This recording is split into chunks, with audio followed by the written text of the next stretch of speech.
This week's episode is brought to you by Dog and Gun Coffee. Dog and Gun Coffee makes some of the best coffee I have ever tasted, and my favorite is the Samba Brew, the Samba Blend, I should say. But I also really like all of the coffees I've tried from them. I'm going on a hunt. Actually, I leave for the hunt tomorrow, and I'm taking the full send blend, and I'm taking it in their little pouches that they send it in. So it means that I'll have coffee despite not having my coffee machine with me, because all I need to do is heat water and pour it over the little pouch, and I've got coffee. Voila! I also like to make cold brew coffee off of it, and literally all I do is just chuck it into like a bottle of water or like a protein shaker with water in it, and just shake the bag in there with like the pouch in there with the coffee in it without opening it up, and it holds all the coffee in there, and you get all the taste of the coffee minus all of the coffee grinds being through your cold brew coffee. So really good way just to kind of have coffee when you're out in the wild. Or just even when you're at home, if you want good tasting coffee, it is available to you. And realistically, what they're doing for you guys is giving you the chance to get $10 off of your next order with the code BOWHUNTER. That's all in capitals, BOWHUNTER. That will get you $10 off of the next order that you do with Dog and Gun Coffee. Go and check them out, guys. Hey there, and welcome to Becoming a Bowhunter. I'm your host, Matty. And join me and our guests as we take the quality of meat back into our own hands. Searching the wild for free-ranged animals to harvest as ethically as we can. I interview a variety of specialists from the bow hunting community to help fast-track your journey as a bow hunter. So sit back, relax, and enjoy this chinwag on one of your favorite topics in the world. Bow hunting. Yo guys, what is up? Welcome back to another episode of Becoming a Bow Hunter. You are going to hear some interesting stuff during this podcast, in particular about a knife that I'm giving away. Thank you to my friend Steve, who owns the Mr. Minute store, as well as to the guys over at Tassie Tiger Knives.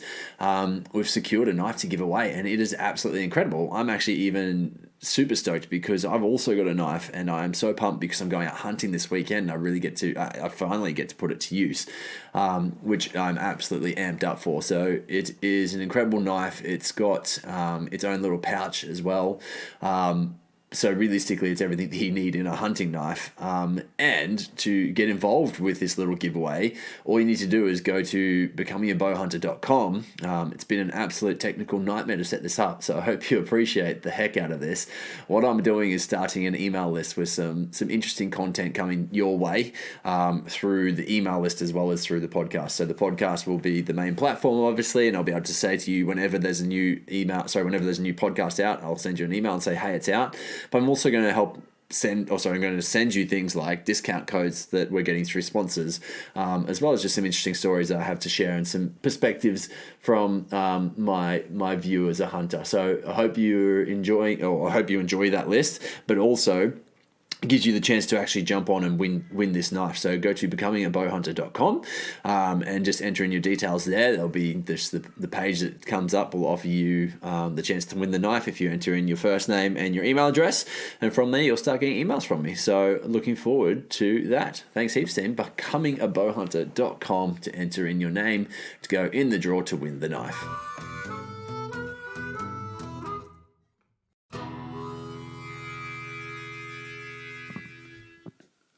Guys, welcome back to Becoming a Bow Hunter. I'm excited. This is the first in-person podcast I've done in a while, and it's with two of my very good friends. And it's interesting because bow hunting is actually what brought us all together. And there's a lot of stories that I want to tell because we've just had some great experiences together, and really we've known each other for 6 months.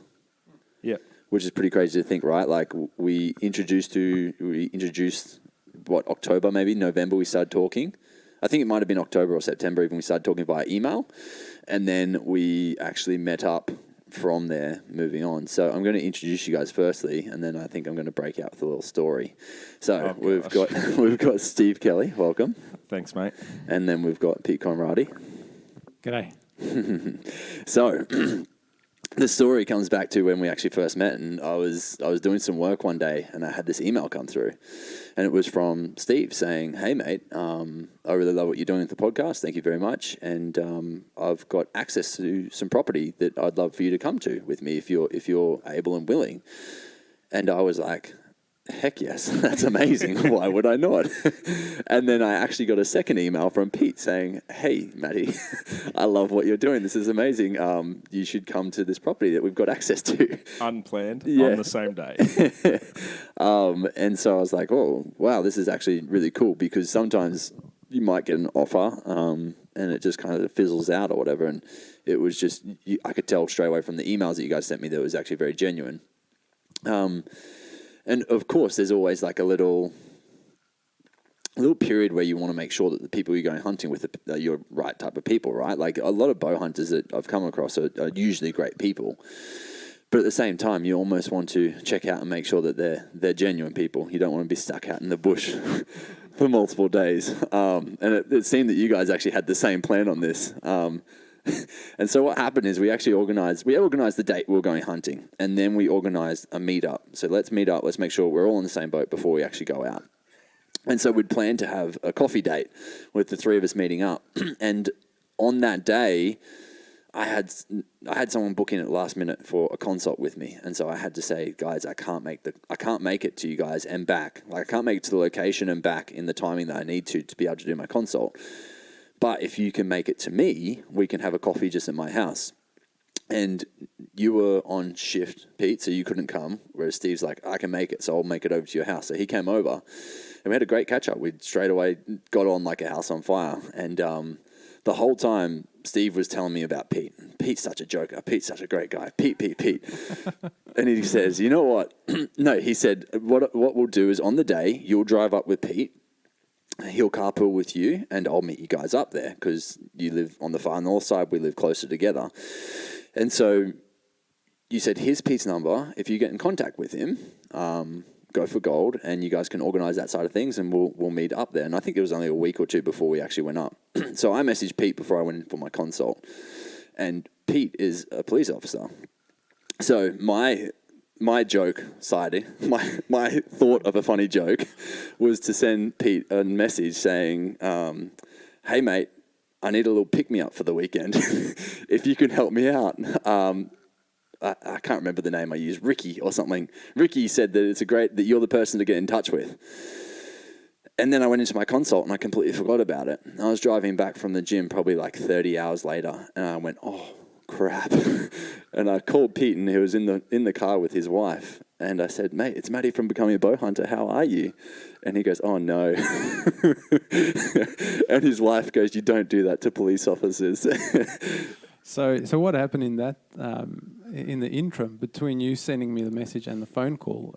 I was at work, and it was a really busy day, and I got the message while I was dealing with quite a significant job, and I thought, oh my goodness, what are the chances of some druggie hitting me up? Someone's given him the wrong number, and here's an officer who's needing to say something because someone's asked him for drug supply.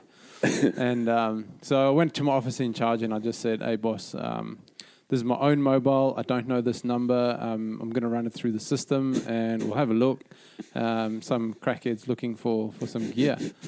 And so we looked up this Matty guy on our police database. Of course, Matthias Turner came up, which is not the most common name to see. Yeah, so I had a look at his history and saw, the obligatory speeding ticket, and but all around what we call a clean skin. I said, oh boss, it's a clean skin, probably just looking for a party drug of some description.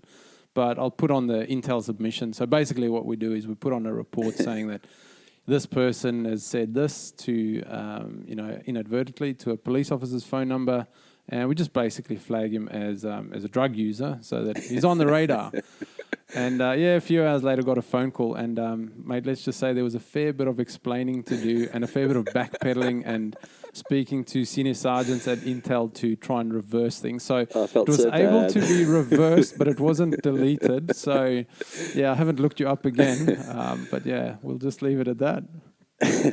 And it was I felt bad because obviously there was many hours that came into that practical joke, unfortunately, of the undoing, which is horrible. It was funny. It was funny. It was a good foot to start on, I think. And realistically, we went on that hunt, and we were pretty much we met at 3 a.m. at the front of the house, 2:45 at the front of the house, and we drove up and we spent the day hunting, and then we ended up shooting deer that night, pretty much at 5 p.m. and we didn't get back to camp until 11 p.m. or thereabouts, and then we had to butcher up in the morning and come home. We were all on a bit of a tight deadline, so it was a pretty crazy trip to see how it all played out. Yeah.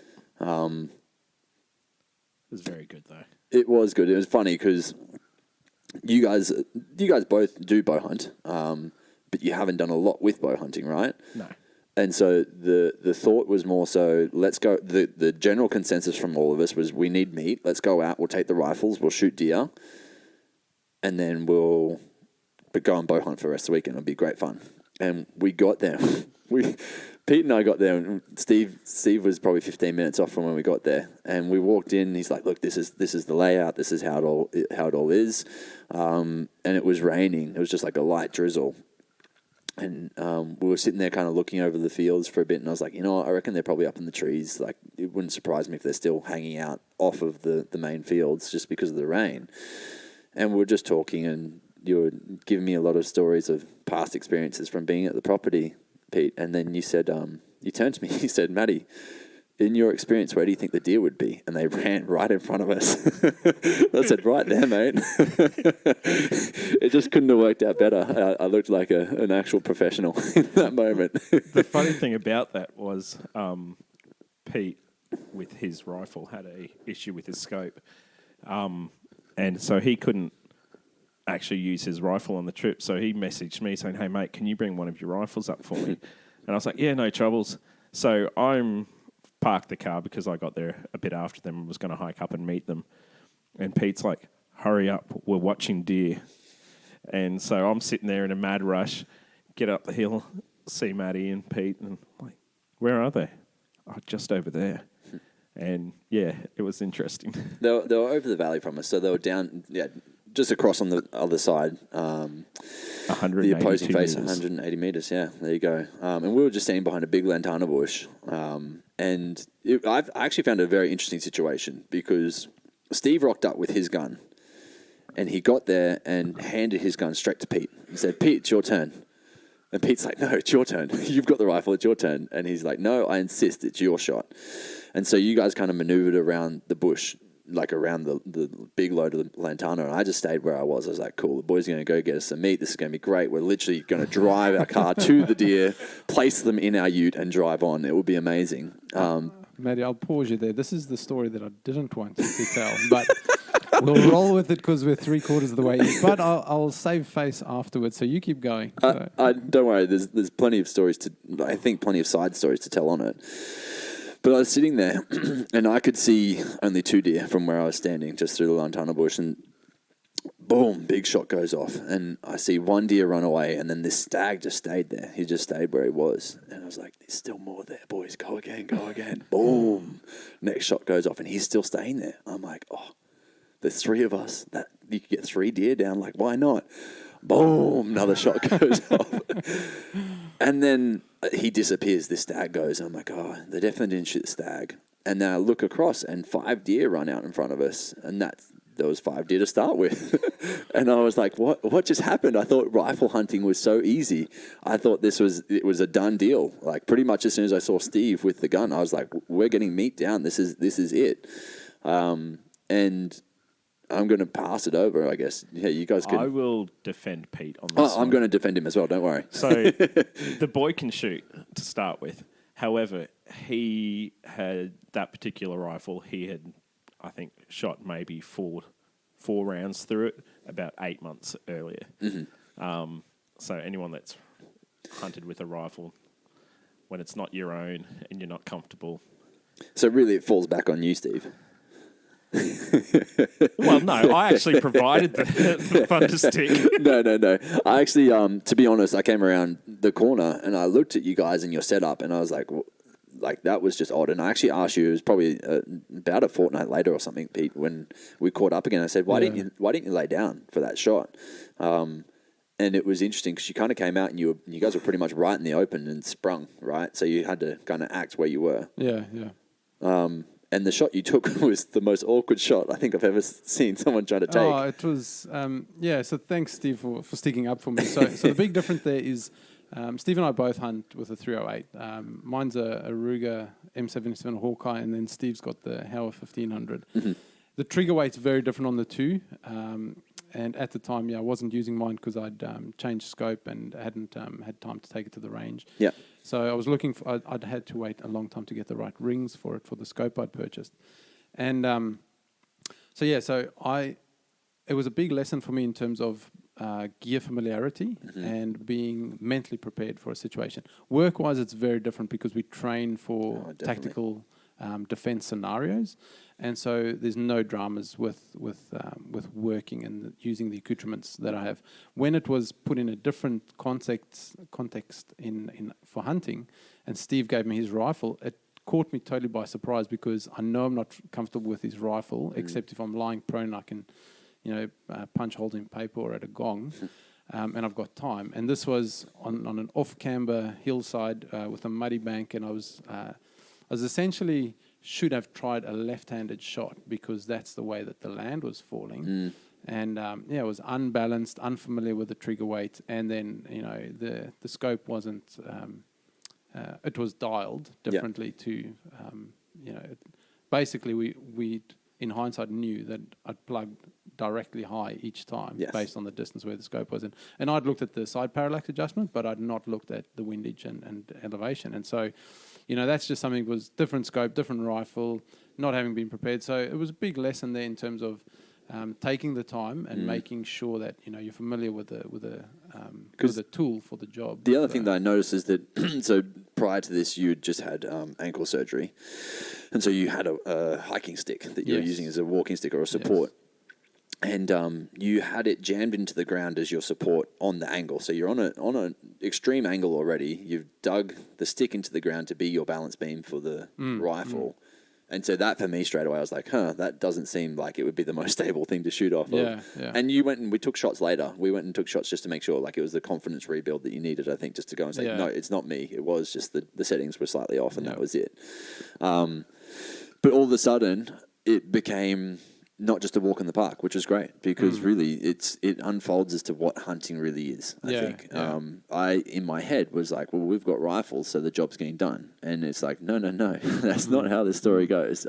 It's not the way that it should be or the way that it always is. For me, a big lesson there, and obviously I was very humiliated in that moment because I'd essentially taken 3 shots at 3 potential freezer fillers, and we didn't have anything. And I made the mental decision there to never try a shot on an animal again with a rifle that I wasn't 100% familiar with. And even, as an officer who shoots thousands of rounds a year, in training environments and the like, it was different for me to have someone else's tools for the time. And I do rate the 1500. It's a very good rifle and one that I would consider to build a precision rifle with. But I think in future I'll just keep insisting that Steve takes the shot with Steve's rifle. But that's just a good lesson in itself, I think, because you're precise with weapons. You've been around weapons your whole life, or maybe not your whole life, but definitely a lot of your working life. Yet in this situation where it's completely different, things can still go wrong. I think that's just a big understanding of, hey, this is exactly what hunting is, and we're taking these tools out that are potentially very easy to use in a static situation, but as soon as you're putting a live animal in situation, or a live animal into that situation with you, the emotions rise, the adrenaline dumps, everything else goes with it as well, and then you put in an odd shape hill and a few other things to go with it. It's just that it's not a recipe for disaster, but it's a recipe to make sure that you're putting all of the right ingredients into it to make the things happen. And I don't think you're at fault. I don't think any of us blamed you or did anything. We just wanted to pay you out. That was all. That's all that came of it, right? It was just some good laughs. But we straight away, I was like, okay, well, let's go, boys. It's now hunting time. So we then got into climbing up the mountains, and it was interesting because this is a block you guys hadn't gone to that many times, but we all of a sudden got to uncover so much more of the land compared to what you'd seen previously, right? Yeah. I think that just it opened up. Okay, this is one of the few blocks that you guys had access to, and it just opened up. Okay, there's actually, it doesn't look like that bigger space, but when you get up into the hills, each ridge has its own little fingers and valleys and nooks and crannies in there, and really, it's like, wow, there's a lot of huntable ground on that block alone, which is just incredible. Yeah. I mean, I got to go back this raw, and just with work, it was a very, very time poor. But so I had one walk in the late afternoon up there before I met up with you, and I only walked around one of the valleys, and I bumped 4 deer, and then had stags roaring on the other side as you're running out of light, which is always fun. Yeah, definitely. The hard game, or the fun part of hunting. Yeah. But I actually wanted to go on a little spin-off from here, and we'll probably come back to this story because there's a whole nother, I guess, 24 hours that we didn't even talk about yet. But of recent, and anyone who listened to some of the more recent podcasts, you'd know that I got broken into a few weeks ago, and these two gentlemen that I'm sitting with were the two men that helped me through it the most. I literally sent you guys a message as soon as it all happened. It was like I was standing out in the front lawn. I'd called the cops, and I messaged you guys straight afterwards. With Pete being a cop, and then with Steve owning Mr. Minute, I was like, of all the two men that could come into my life at any point in time right now, this is the two guys I need the most. And you guys were just like absolute solid friends in that situation, helped us out through what I would actually say is probably one of the most traumatic things I've ever had to deal with, which is an interesting situation because not many people talk about that as being a traumatic situation as such. Yeah. And a lot of it was mental side that I had to deal with afterwards. And I'm all about mental health and mental strength. And I was like, it's not enough. Like, I'm not going to let them win by stealing my stuff. They're not going to, on top of that, steal my mental capacity. Like, that is so much of my strength, so much of my work, so much of what I do day in, day out. And so I was like, I need to go on a bit more of a journey to fix that. And that was a lot of, there's been an ongoing journey since then, and it really didn't take us that long. It was 2 weeks, not even. It's probably 2 weeks to the day yesterday. Yeah, it's about 2 weeks. And already we're over the hill on that. But it wasn't without doing that adventuring. But all I wanted to say is that, first of all, just thank you to you guys on a public forum, because you really did help me out so much. So yeah, thank you for that. But on the other side of it, I think it just shows also the camaraderie that we can really build in hunting and what it actually does for us as men in particular. Like, it brings people together, right? Definitely. Yeah. But I guess on the other side of that, I've actually talked about Steve's work quite a lot, because we went out hunting all together, and Steve brought along his mobile setup that he has for Mr. Minute, and was able to sharpen our broadheads on the spot for us. Yeah, very handy to have knives and broadheads sharpened. Which is so incredible. Because, like I said, I've always struggled with getting broadheads to punch hairs, to like literally punch the hairs off, and then this was like the easiest system. But actually, Steve, on top of that, so I guess one thing to say is that yes, you can go to Mr. Minutes to get your broadheads sharpened, but the other side of that is something that you've gracefully blessed me with a giveaway for the podcast listeners.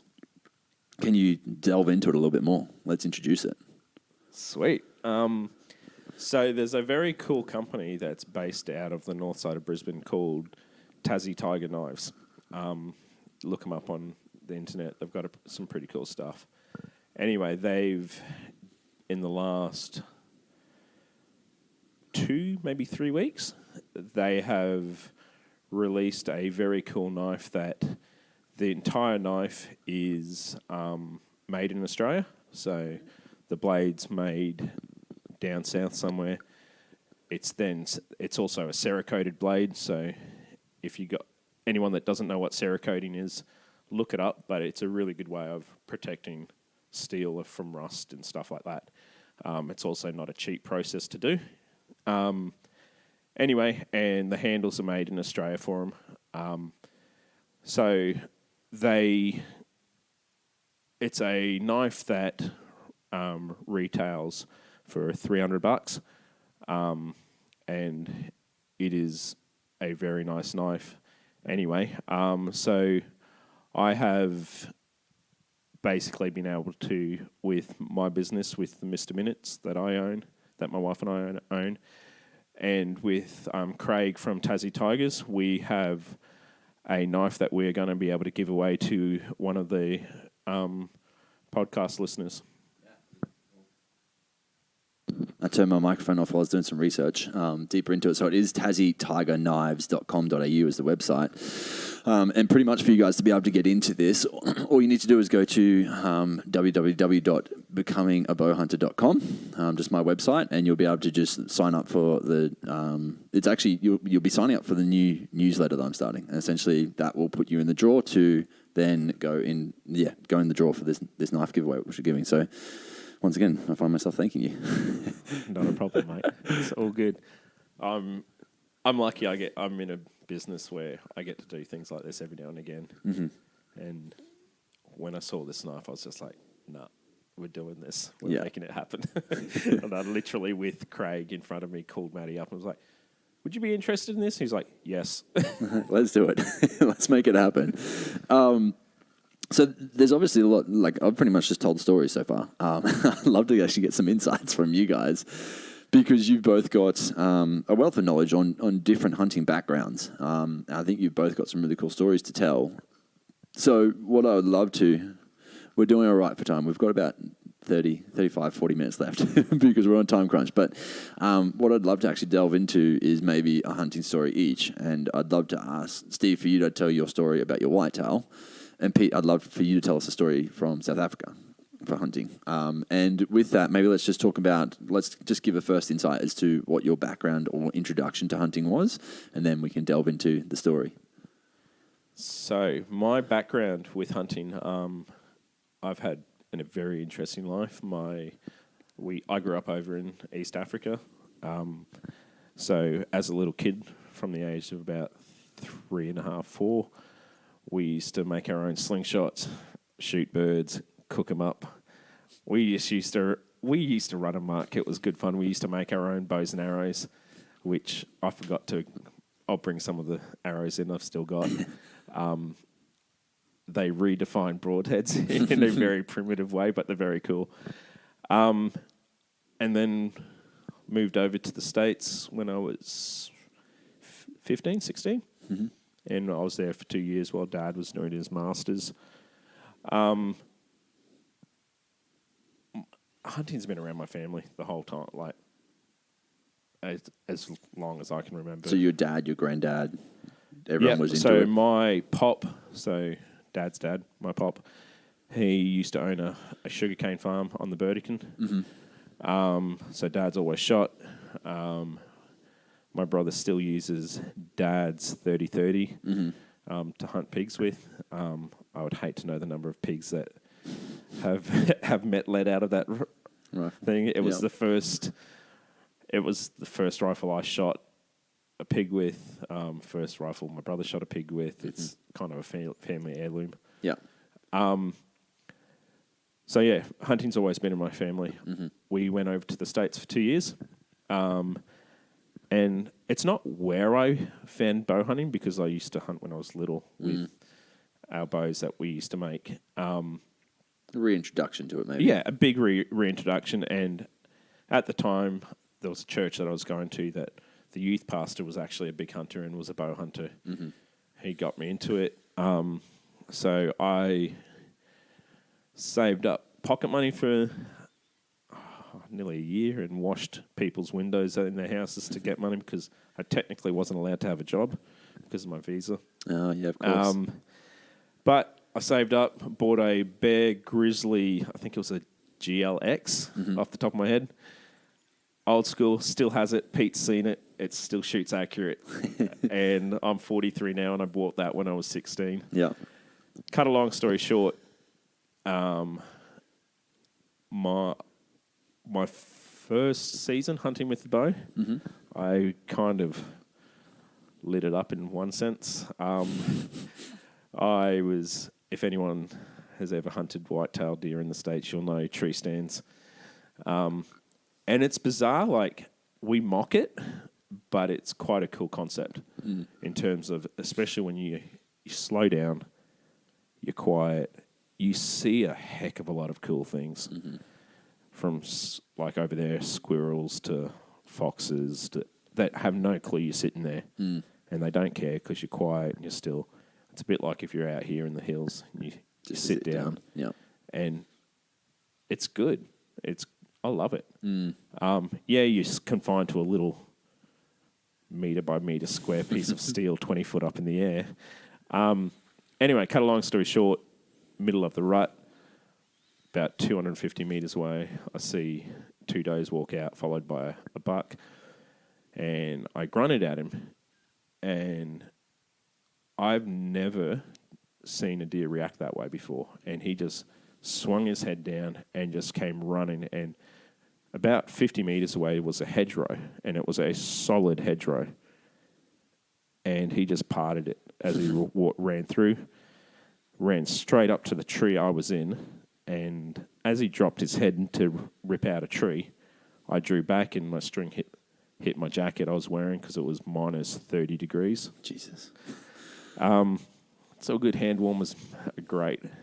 He jumped, and I've not had to try this on deer in Australia, but in the States they say that one of the things they say to do is whistle at them if they're about to run. And because what the theory behind it is they'll stop to try and figure out what they just heard. And that's all I literally did was let out a quick whistle. And he stopped 20 yards broadside. And it's the quickest I've ever anchored, aimed, and let rip. Anyway, cut a long story short, I aimed 2 inches below the bottom of his chest, knowing he would drop. And I ended up hitting him. I hit him in the backbone. So it dropped him. Yeah, wow. And then I had a follow-up shot. So you said 2 inches below his chest. Yeah, wow. So he dropped a whole chest size plus some. Yeah, plus some. Yeah. Yeah, wow. Cut a real long story short, he ended up going 184 inches and a half in Pope and Young points when they measure out, which at the time was the third largest non-typical white-tailed deer in New York State. Let's delve into that a little bit more because there was quite a lot of I'd say kindness, generosity that came after. Oh, right, absolutely.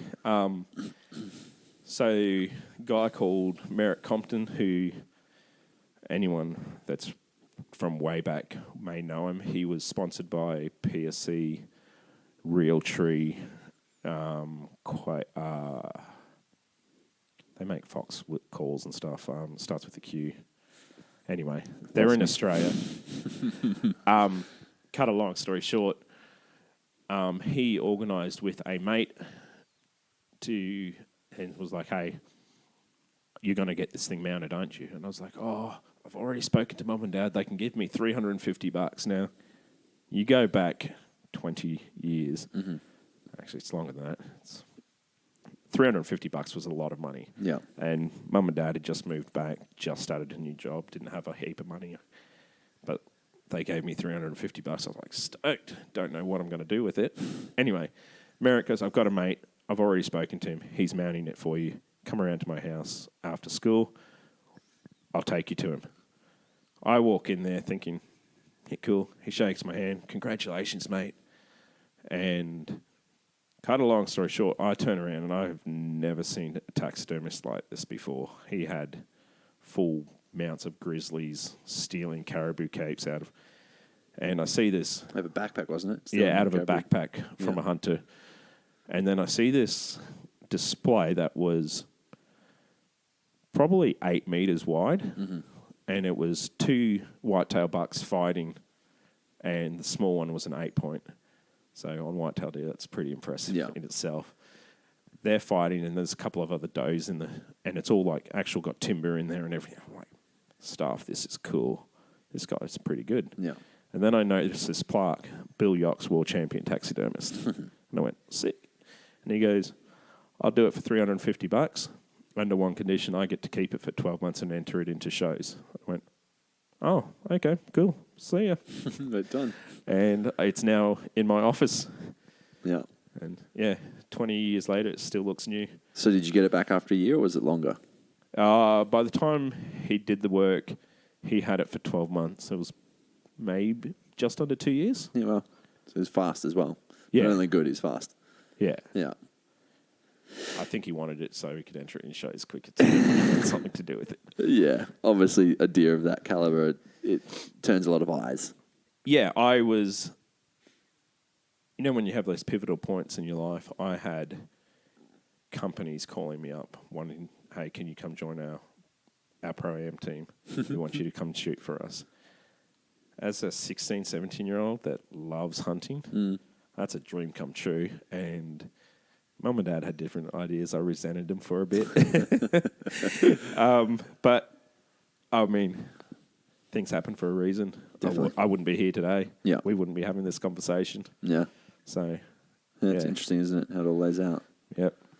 Yeah, I mean, it's pretty, like, just the stories you were able to tell, obviously just from that situation, but just your life from being all over the place, like having lived in Africa, having lived in America, and now having lived in Australia, and it was 20 years between drinks at one point, right? Like, between you being able to actually hunt Deer, yeah. Hunt deer, yeah. It was actually longer than that. It was, so the States, I was 16, 26 years. 26 years it took before you could get out and find a hunting block here in Australia, essentially. So if there is something I can say to hunters in general, especially in Queensland, if you don't have access to a property, don't be a dick. Don't go onto the property. Yeah. Like, A, it's disrespectful. B, it gives us all a bad name. But I find it hard not to fire up. Yeah. And especially when you get, I've been hunting for 12 months and I don't have a place. Well, first question is, I get you may want to hunt, but if you're going onto someone else's property, it's trespassing to start with. Yeah. Show a bit of respect. But you know what? How about just go up and ask the farmer if he needs anything done? Yeah, exactly.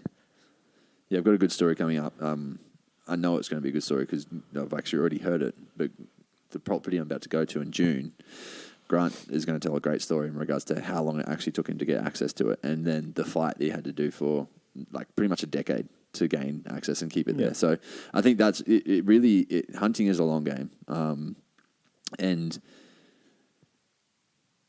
I don't think, like, obviously in some sense you're alluding to poaching, and poaching's like they're not in the same. Poaching's not hunting. No, they're not hunting, exactly. Whereas hunting, to keep it as a thing that we all get to enjoy, we have to preserve it, and that means that when you're in the limelight, no matter what that looks like, whether it's talking to your friends at the pub or posting a picture on Instagram or whatever, like essentially you're in the limelight of hunting, and you need to be responsible for what you're doing. And what you're doing is essentially putting on a show for a lot of a bigger outcome than just that situation, I think is the best way to maybe explain that. Yeah, it is. And I mean, I was talking before, we were chatting, and Pete and I have had some cool conversations recently with people about hunting. And it's interesting, you get some people that when they realize what we do, and it's not about the kill. Like, the kill is 1% of it. Definitely. But it's the being able to share the food. Most people are actually very interested in it, right? Oh, they're fascinated. I mean, yeah. So it's an interesting way of life, and it's not always the easiest, but it's definitely rewarding. Yeah, definitely. And you make some cool friends on the way. Yeah. That's just a good added bonus. So, Pete, same questions. Delving into your background and how you kind of came into hunting. How did that come about? Yeah, so I was born in Namibia and grew up in South Africa, in the old South Africa. And I think my earliest memories with a rifle are with, or hunting and with a rifle, are with my late grandfather who had a little CZ air rifle, which is not a common thing. So it was a beautiful little thing that now my cousin's son, Mias, has it over in a beautiful town called Hermanus, South Africa. And my cousin there does a bit of hunting, and we have regular contact about hunting. And I always really wanted that rifle as an heirloom. And in my grandfather's old age, he had promised it to me, but he had also at the same time promised it to his great grandson, little Mias. And when my cousin Ben told me that, my mindset straight away changed about that, and I knew that my little cousin had to have that, and he had to make the same memories that I made with it. Yeah. So my earliest memories were sitting on the back deck with my late grandpa and shooting tin cans with it, and we'd also hunt little yellow weaver finches, which is a bird that strips palm leaves from palm trees in South Africa and makes these little hanging nests. They're quite beautiful, and when they are in big proportions in residential areas, they become a bit of a pest. And so we took a few of them, and that was the first thing that I remember hunting as a little tucker, and also a couple of different pigeons and things, and cooking them on little stick fires in the backyard. Really? So Did it taste any good? So pigeon's not bad. Yeah, there you go. But as a youngster, there was a lot of ash involved as well, because can there was no bright tongs or anything. There was just didn't put any spices or herbs on or anything. No, I didn't know about that. So, but yeah. So for me, hunting's something that's very dear to my childhood, and my dad periodically hunted, and I recently actually had the opportunity to take my dad out to one of the properties that we hunt deer on, and he went for a walk with me, which was great. And I sat down with him one afternoon and I asked him about his journey through hunting, which was really, really interesting to hear how that all came about. And that came from his dad, who I was named after, but sadly never met. And so my probably biggest thing in relation to hunting and why I'm so passionate about it is because I grew up knowing that meat does not come from a polystyrene tray in the supermarket. And I, before I had kids, I always knew that I wanted my kids to know that, eggs come from a chicken, meat comes from an animal, and veggies grow in the ground. And so that was part of the reason why I, after I'd lived in Melbourne for many years, chose to move to Queensland so that I can be in the Sunshine State and have a more outdoor lifestyle with my kids. And I'm now in the position where I was, 35 years ago, teaching my youngsters how to use a rifle safely, and they both have shot a bit with air rifles and with small calibers. Yeah. And my son's got his own little bow that he shoots in the backyard while I shoot the compound. So I've actually got arrows for you. Remind me. Oh, thank you. Yes, I've got arrows. Awesome.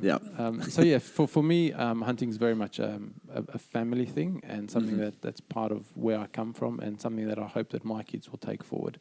Yeah, I think your son is that mad keen into it. Like, I think Ruby has a big interest in it, but Archer's definitely he's through and through. He's going to be a hunter for life. Yeah. I hope so, because I said to him recently that he's 8 now, and I named him Archer for a very specific reason. And we had a conversation saying that, buddy, you're 8 years old now. Hypothetically, in 10 to 15 years' time, you could be taking Steve and I out for a hunt. Yeah. You and your buddies could be inviting us along. And, the way my dad took me along, I've taken my dad, and I'd like to take him more, just time and health depending. Exactly. And then I'd love to take my boy out, and hopefully that circle can continue. So. Yeah, that's amazing. And then tell us about some of your hunting experiences in South Africa. So I've had a fair bit of hunting exposure in South Africa.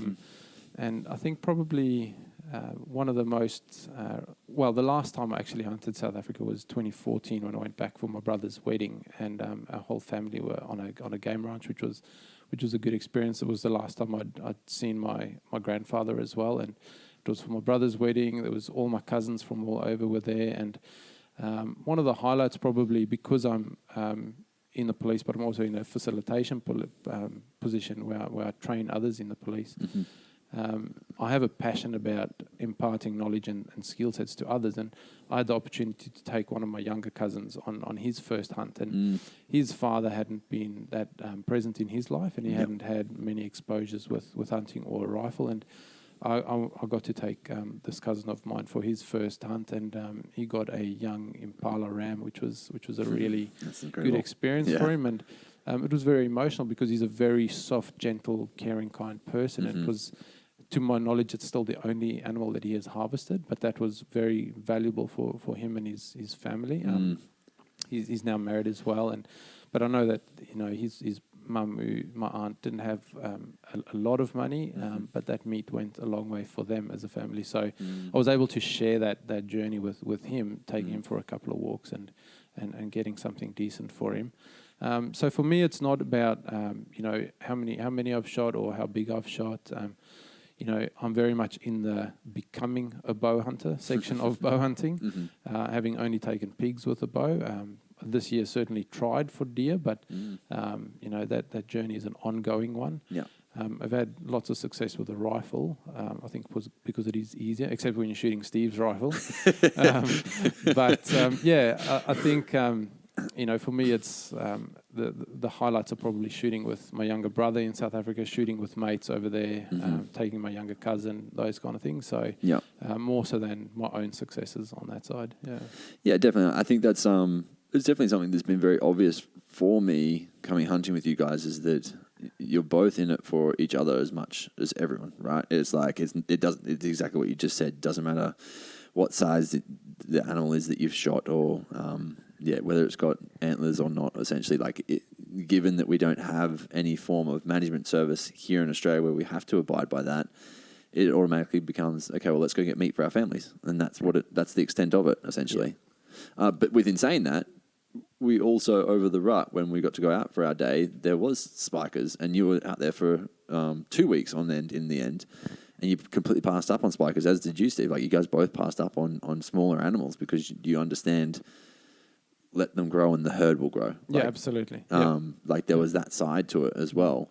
And obviously, as the hunt gets on, and you get to those last days, those spikers, you're like, oh, maybe I should have. Like, that's always the thought. Like, maybe I should have. I was here for meat. Maybe I should have. But at the same time, it's preserving the longevity of what you guys have essentially on that block. Yeah, absolutely. I think I'm almost proud of the fact that I didn't shoot those spikers, and I had opportunities with the rifle, and I was close with a bow on a couple of occasions. And Steve and I had an amazing experience with a deer at very close range, which he'll tell about. But I think, if we as hunters can collectively agree to the fact that, yes, the rut is game on, but looking at, okay, what has less strong genes? Where's that deformity in the herd? Which one's antlers are a bit wonky? Let's take those out. Yeah. And, I'd strongly encourage other hunters, bow and rifle alike, to sign up to Biodiversity Queensland's website and fill out those surveys. And definitely the ones that are out until 30th of June. Yeah, have your say about hunting in Queensland and State Forest and National Park.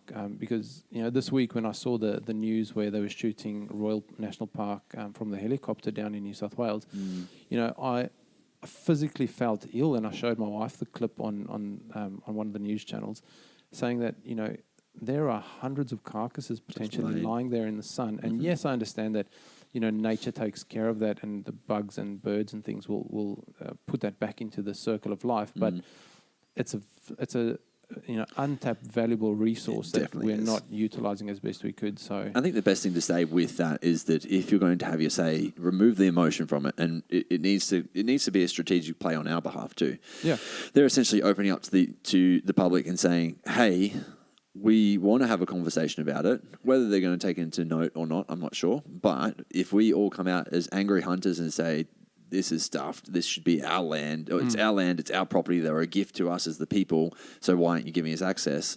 They're probably not going to take too nicely to it. Whereas if you come and say, well, hey, there's actually potential for Queensland to create a whole new revenue-raising segment. And we could open ballots. We could open, like you put out, you put out a ballot, and of the ballot, 1,000 people get to go hunt each year, or each year just during April. Yep. And each of those 1,000 people pay $50 for their ballot tag, plus they pay $200 for their tag. Yep.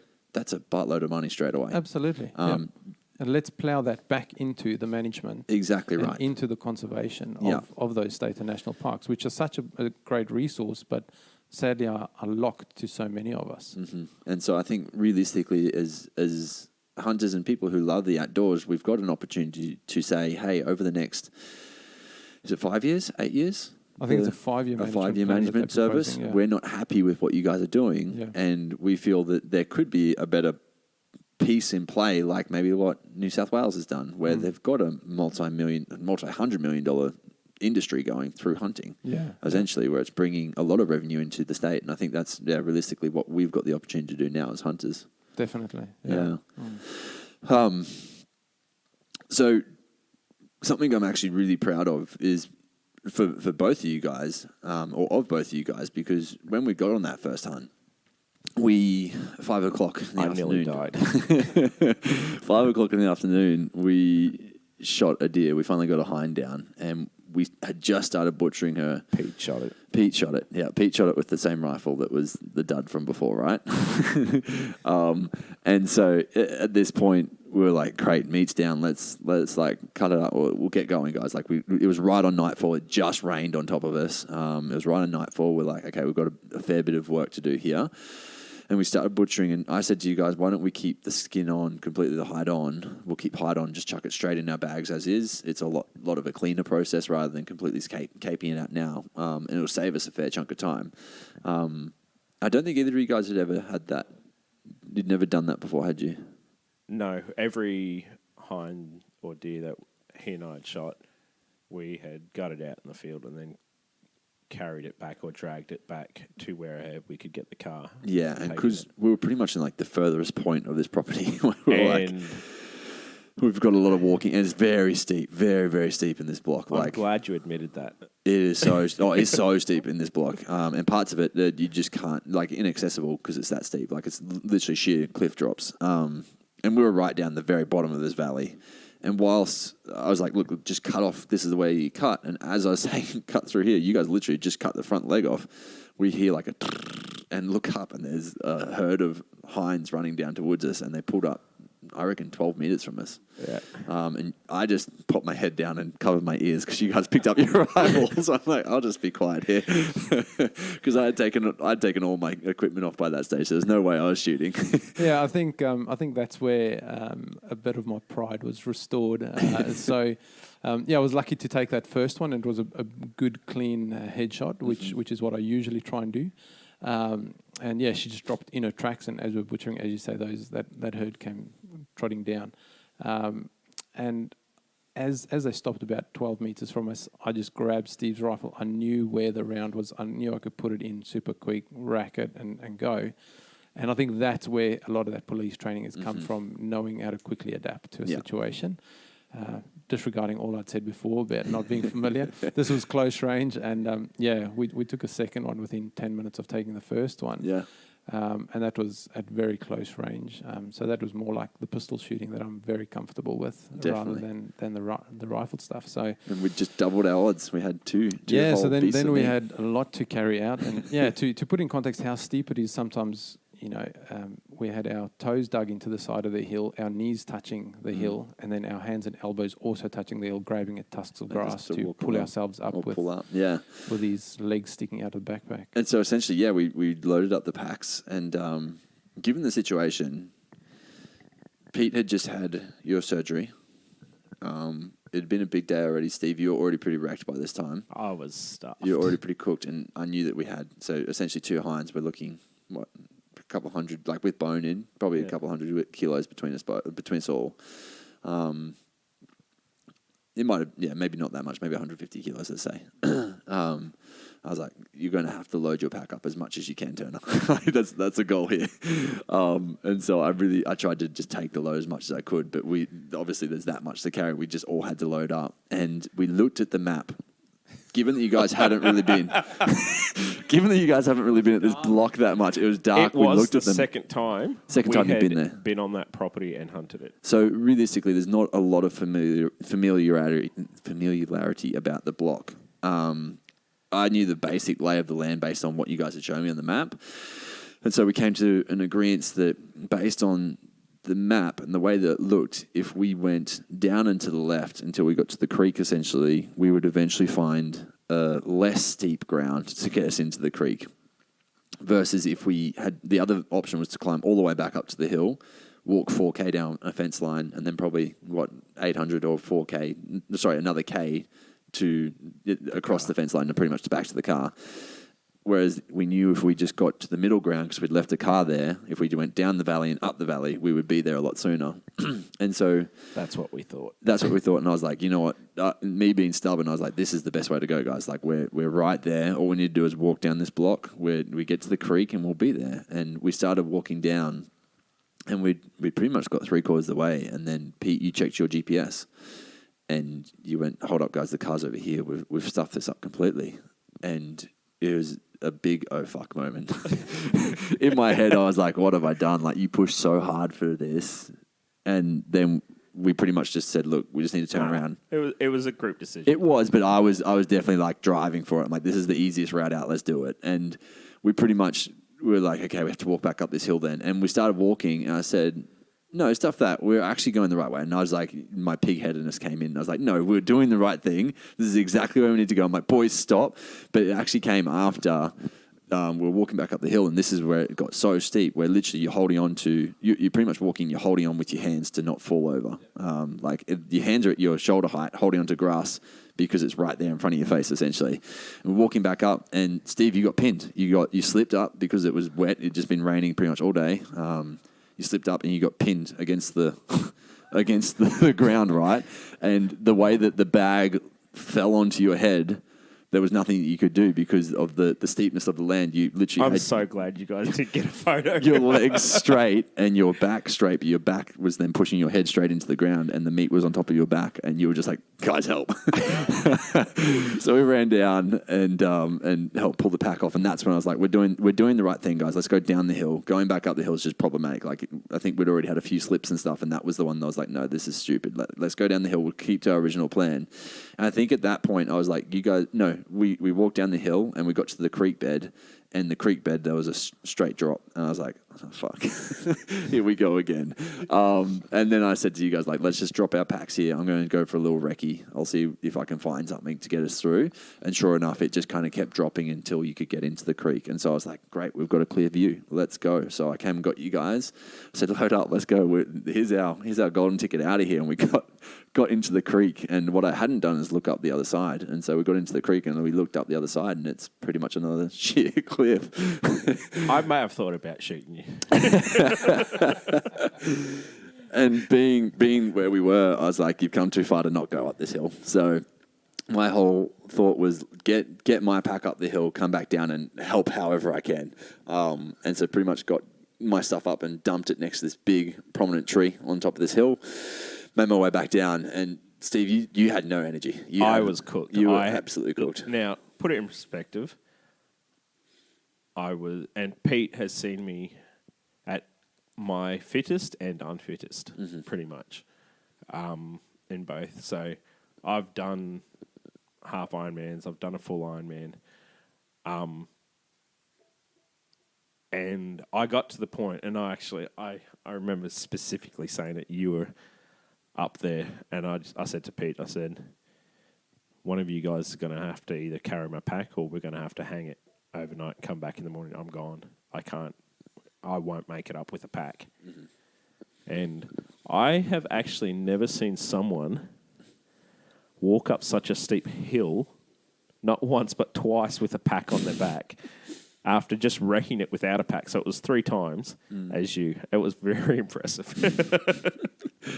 It was very steep. That's where I appreciate my fitness a lot when it comes to that sort of situation. It was interesting when I got back down the hill. I knew full and well I was coming back down the hill to grab your bag to help out of the situation. But where my my proudness of you guys comes into play is eventually we got out of that situation. Pretty much we got to the top of the hill, and it was a shit fight, but we got there and we had a freezer full of meat each, and it was an amazing, very camaraderie building experience. Oh, absolutely. Definitely. As a first hunt, it was an epic hunt. Yeah, and definitely. It was definitely part of what's formed part of this brotherhood. Mm-hmm. Right? And then from there, I ran the Bowhunters Challenge, and you guys both jumped on it. And for me, that was it's not that I definitely don't doubt it. I know that my stuff works really well, but it's also like, okay, my friends are now doing it. How does this go? How does this play out?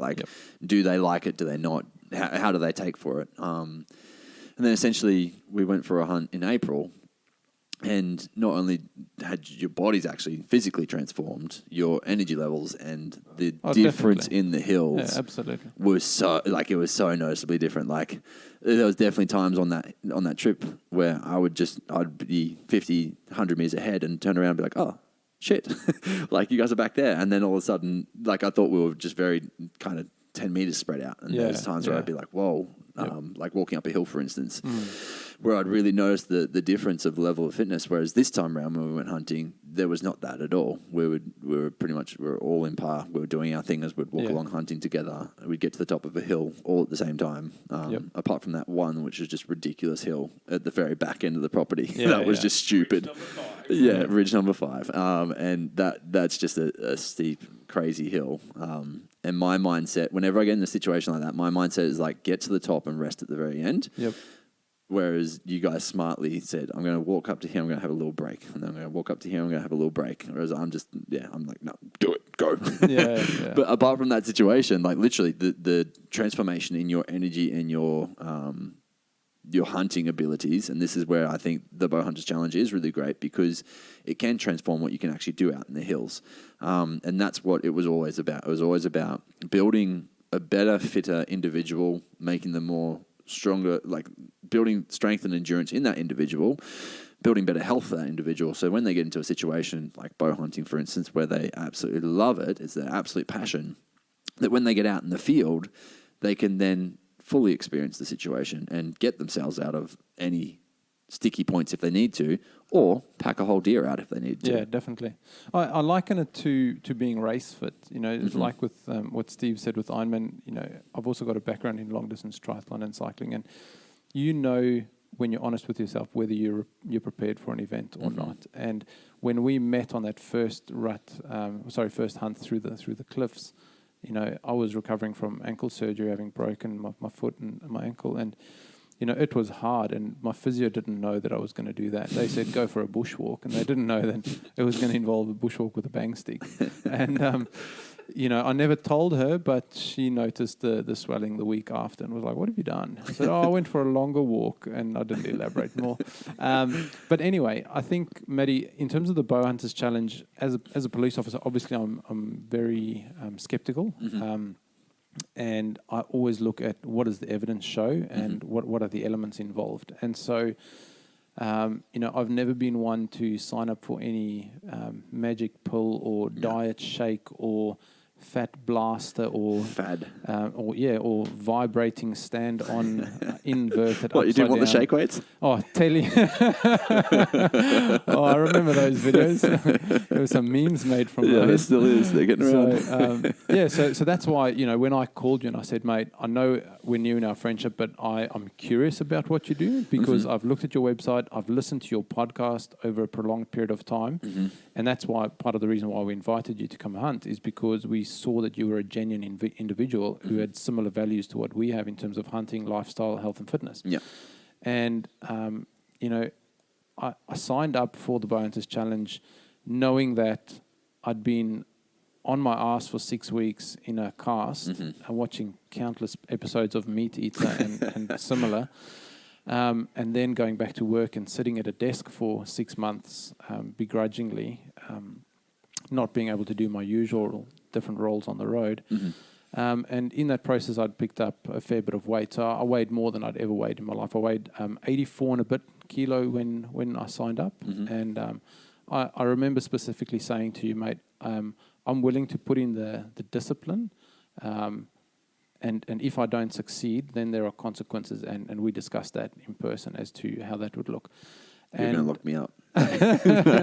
I'll reverse that drug intel file. So I think to anyone that's been curious about this Bowhunters Challenge, for me, it's not there's not a product that Matty is selling rather than knowledge that Matty is selling in that regard. And so, Matty, what's valuable for me is the fact that you know, the Bowhunters Challenge finished for me. I think it was in the middle of the rut was when my 12 weeks finished. But I didn't actually see that as the finish date, because it was never an A to Z process. It was it was a learning procedure in order to change lifestyle. Yeah. And so the main thing that I've taken out of the Bowhunters Challenge is the fact that knowledge was imparted through podcasts, Q&As, reading, recipes, and a very structured nutritional meal plan that was very easy to follow. And I'm not sponsored to say this. I say this because I'm sincere about it, because I have reaped the benefit of it. And eating for me has become a different mindset, and I eat more than I used to, and I eat cleaner and healthier and leaner foods than I used to.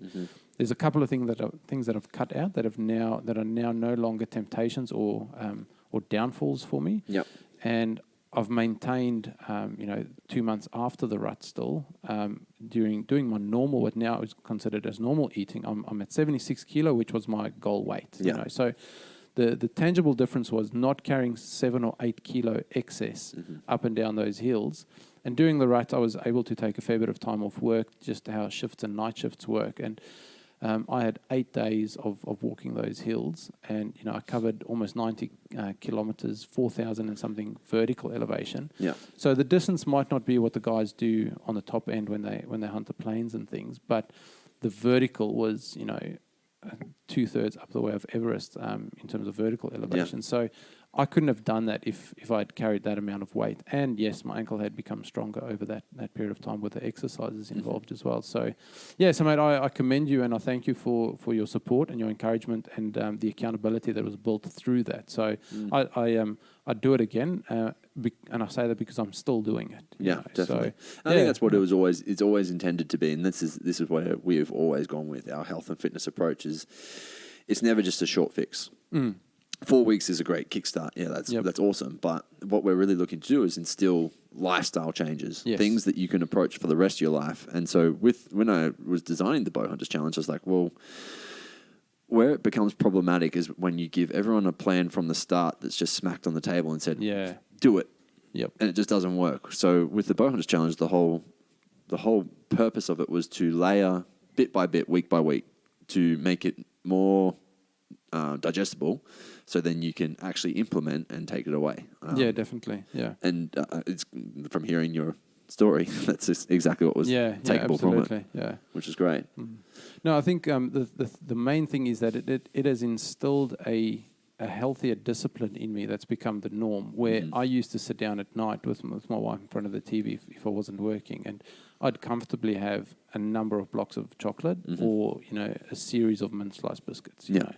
And I still like them. Yeah. But now if I had to have one, I'll have half and I'll, shout the rest to my kids and think it's a treat or whatever. Yeah. Or I'll just have a little bit of a dessert when we're out with friends or something, whereas I used to go back for the seconds, and that was my norm.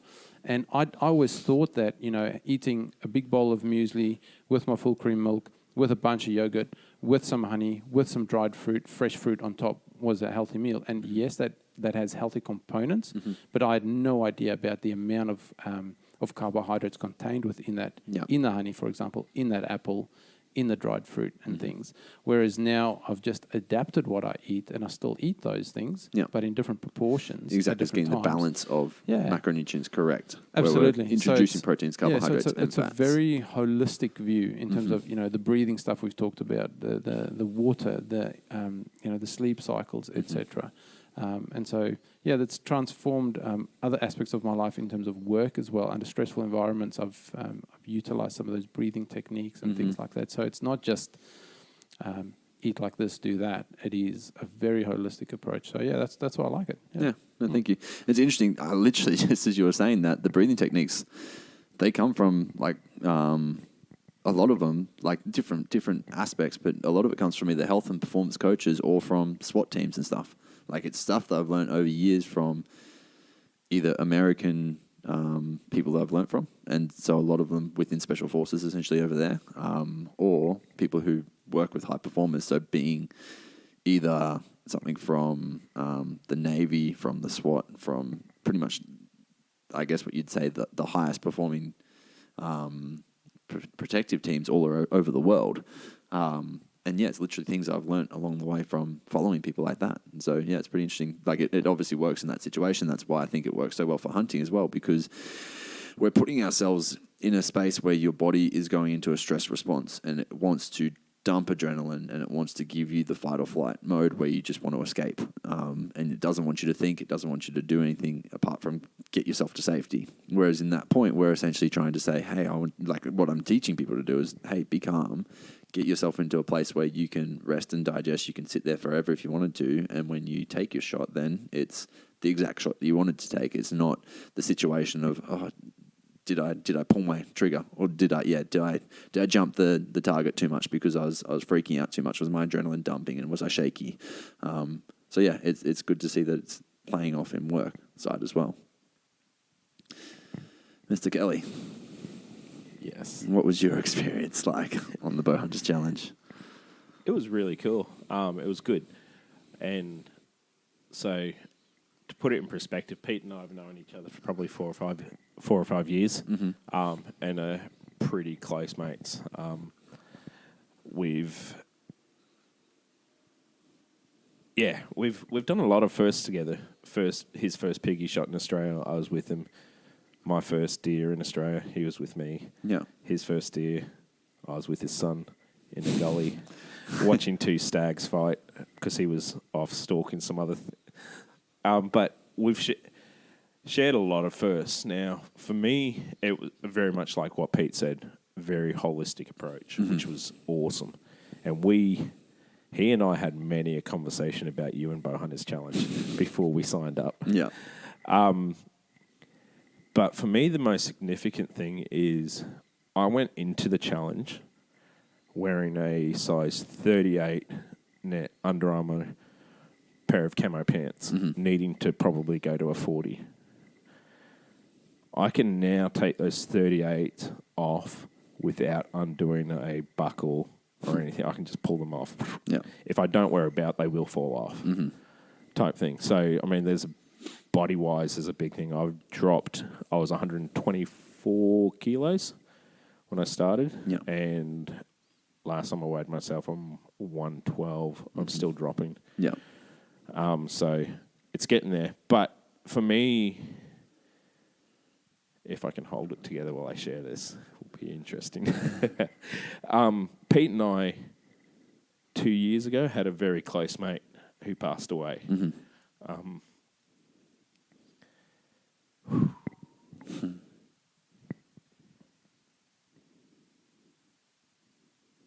There's a group of mates that Pete and I go hunting with every year. We do an annual boys trip, to which you will be coming on one of them. Now, when Jason passed away, he was a very key part of that group. Yeah. To cut a long story short, can I say the name of the group? Yeah. Yep. Okay. We just kind of all, somehow it got called up. We just called ourselves the Pig Riggers. Now, in commemoration of Jace, we, through a contact my brother had, made a camo shirt, got the camo specially made up.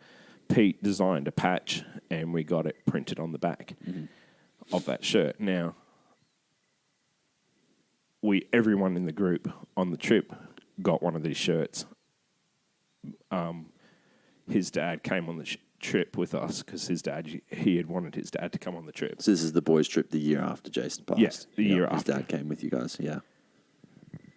Now, the bit that messed me up was I couldn't wear that shirt. I was too big. Yeah.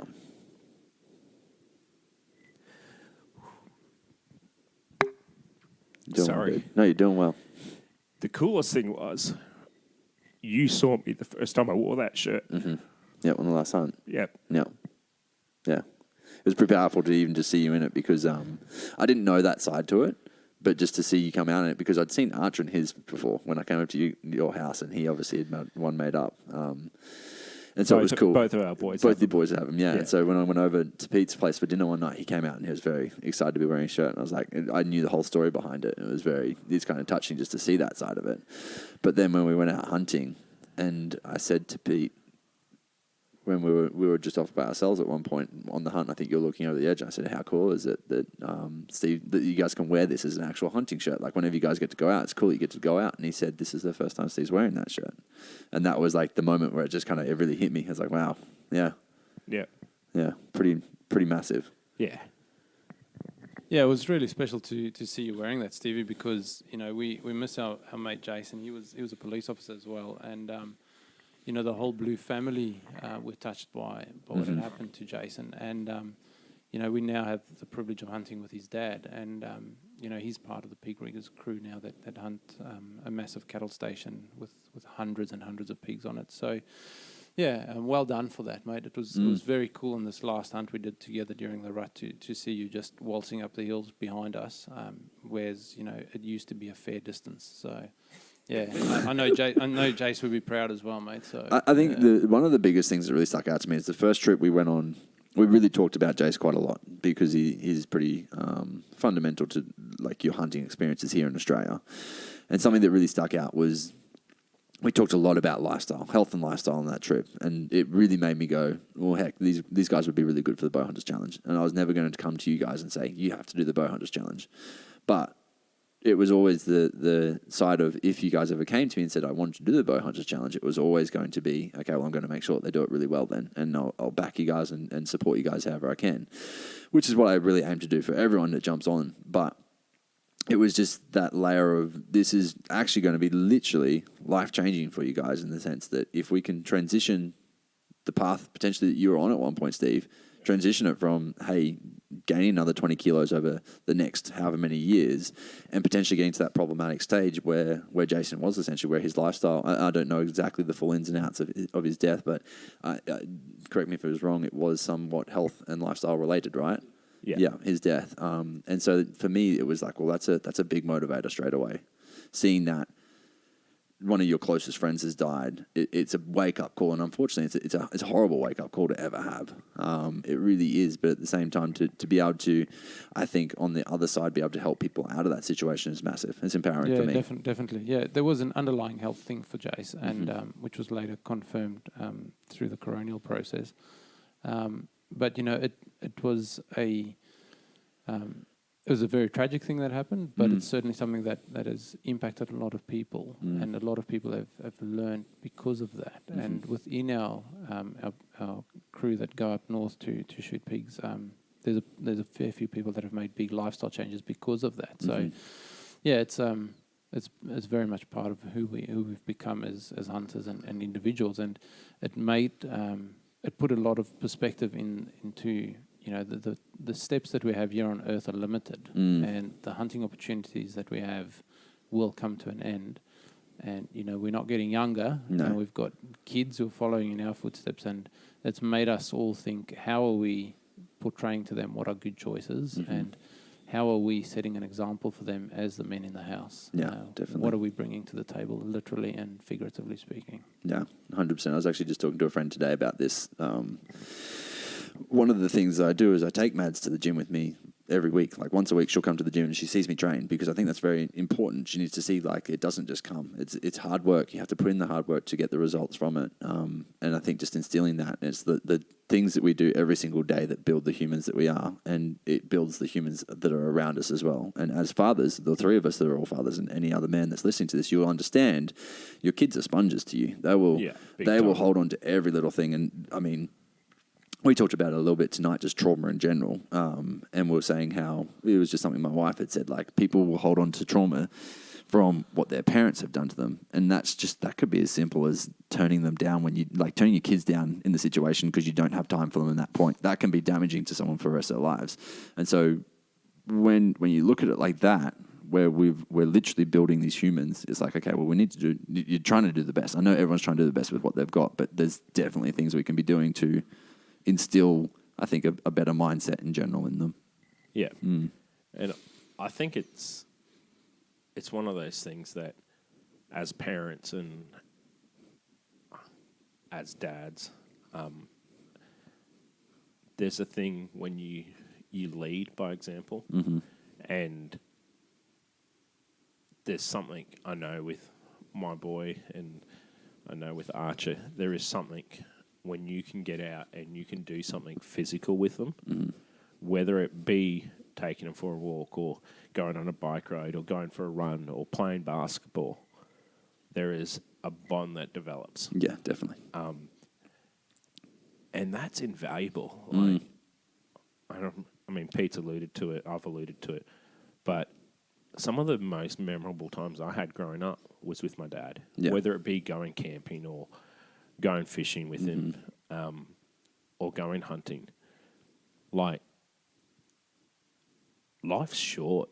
It is way short, and you need to grab those opportunities. Yeah. And if you're not looking after yourself, like, you can't look after your kids properly. And that, from Jace, what happened with Jace, and then a couple of other things, that, to me, I was like, stuff. I need to do this for my kids. Yeah. Yeah, it's time to put it down. Yeah. And I don't want to cut, but I think that's also a really good time to cut because, unfortunately, Pete, you've got night shift to go to, which I feel very sorry for you for. But at the same time, I think that was a beautiful podcast. So thank you guys. Thank you for joining me. Thank you for coming to home and having a beautiful dinner with me. It was great to share. Your stag tasted very good. I'm glad. Yeah, no, Matty, thank you. And, as someone who's become your mate and who was a listener to your podcast for a couple of years, thanks for all the knowledge that you've imparted along your journey. And, I'm stoked that we can share, new memories together as well as we continue to hunt together. So thanks a lot, brother. Oh, very welcome. Can I say something quick? Go for it. As a business owner, and you can edit this out if you want. I'm not getting paid to do this. But there are companies out there that get alongside other companies. And I know that are Australian owned. And we can be all philosophical about, support Australian businesses. But when you've got Australian businesses whose families rely on it, and they are out there supporting other businesses, it's worthwhile. So I know, like, the guys from Dog and Gun and Bowhunters Domain sponsor you guys, help you guys out. I use their arrows. Yep. Drink their coffee. It's good stuff. But get out there and support Aussie companies, hey. I think especially companies that are in the same, like, they literally support the passion that you do. Yeah, it's like big time. Yeah. Why would you not go and at least try the coffee or at least try the arrows? Like, they're tried and tested previously before you. Hence why these guys they're trying to grow their businesses essentially, and that's why they're happy to go and sponsor. Because having people who listen to the show go and buy their products, it really helps them. Yeah. But yeah, thank you very much for joining me. No problems. That wraps up this week's episode. Thank you so much for joining us, team. If you did have any topics, questions, or you wanted to suggest a guest for Becoming a Bowhunter, you can send me an email at matty@becomingabowhunter.com. If you are enjoying the show or you've enjoyed in particular episodes, please do me a solid and share it around with your friends. If you are not already, please hit the subscribe button, as the more subscribers we get, the higher the podcast gets ranked, and that definitely helps out for showing it to other individuals. If you are not already following me on Instagram, it's at becomingabowhunter.podcast, and on YouTube, it's Becoming a Bowhunter. Get out, team, fling some arrows, get that practice in, and walk those yards in the paddocks until you find those critters. That is it for now, but not the last time that you'll hear from Becoming a Bowhunter.